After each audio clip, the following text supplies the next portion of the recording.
Yeah. So he says if I could, I kept my cost of living kind of modest, and I reduced all my expenditures and stuff. And even if things got expensive around it, we knew that we had a modest way of living and stuff.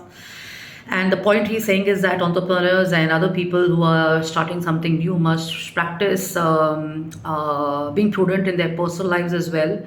And the advice I feel is also spot on, because you don't have to have large, costly lifestyles, or you don't have to have over expensive, overboard expenditures and stuff. You can always kind of be a little sharp and smart and spend intelligently. And he says, this is what helped me sustain even with a lower salary, because when the venture took off, it was not doing that great.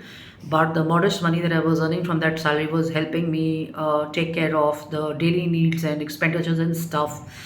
And once my business venture took off, there was no looking back and stuff. And he says, energized by a dream that refuses to go away, filled me with a desire to change the world, armed with a compass, prepared with the worst case scenario. And now, as a successful entrepreneur, I'm ready to kind of start up and embark on the hero's journey of launching my second startup. So different angles and stuff like that. And there's no one way to kind of run your business, or there's no one way to kind of go about with your daily needs and your social status and stuff like that. Flexibility always helps. And I've also learned it during Corona, that I would buy like some really expensive books from big stores and stuff like that. And then I was like, I'm just reading them maybe during Corona and stuff. But what after Corona, if I want to really kind of have my own library and I want to have my own collection.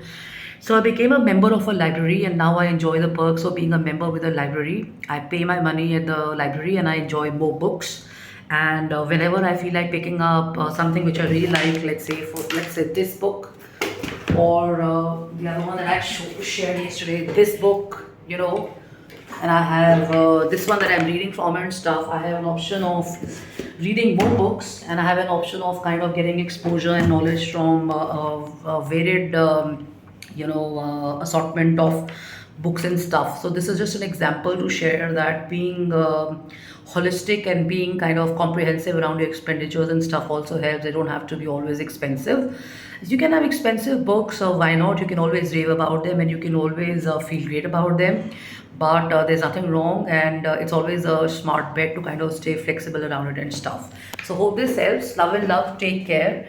And if somebody is making you feel bad, not bad about not spending or eating in the best of places or dressing up really very well, you can always ask them to shut up and walk away from that circle, because only you know your personal and professional situations and stuff. And when it comes to fashion, my tip is that dress up smartly, dress up nicely, pick up clothes from decent shops. Follow fashion which is in and stuff, but not at the expense of causing hindrances and problems when you're not saving much or you're not earning much and stuff. So there are lots of options. You have hearts, you have amazing markets, you can buy your own fabric and get your own stuff done and stuff. And if you're a traveler, then you know that you can be in any part of the world or in the city, and you can be shopping. And if you dress well, you look well, you smell well, you will automatically start getting better and positive feedback from other people. So love and love. So this is not a very expensive shirt. It's somewhere between, I think, 1,500 to 2,000. I don't think there's anything wrong with this, because when I was picking up, the shopkeeper was telling me this is too simple a style statement for the kind of clothes you wear and stuff.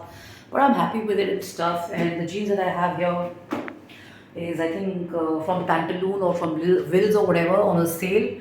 So there are lots of options to not do very expensive shopping, but if you can, why not?